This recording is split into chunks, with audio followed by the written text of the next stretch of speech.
শনি কেতু জুতি থাকলে ব্যক্তি গভীরভাবে অন্তর্নিহিত শনি গ্রহের অভ্যাস এবং অতীত জীবন থেকে বাহিত মনোভাব নিয়ে জন্মায়। এই জুতিটি আগের জুতিগুলোর মধ্যে সবথেকে কঠিন জুতি হিসাবে দেখা যেতে পারে। আসলে শনি কেতু জুতিটি ব্যক্তিকে হতাশাবাদী করে তুলতে পারে, তবে আধ্যাত্মিকতার দিক থেকে এটি একটি ভালো সমন্বয়। এর ইতিবাচক দিক হলো এটি বিশদ এবং নির্ভুলতার সাথে জড়িত কাজে দক্ষতা দেয়, আবার গভীর দার্শনিকও করে দিতে সক্ষম।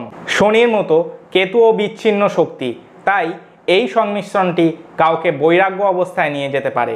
কীরকম না, জীবনের খেলা থেকে মোহ ও বিচ্ছিন্নতা এইভাবে কাউকে আধ্যাত্মিকতায় বেড়ে উঠতে সহায়তা করতে পারে। খারাপ বা কঠিন সময়ই আমাদের শেখায়, তাই এই জুতির সংমিশ্রণে শেখা পাঠগুলি সর্বদা জড়িত আত্মার দীর্ঘমেয়াদী কল্যাণ সাধনই করে।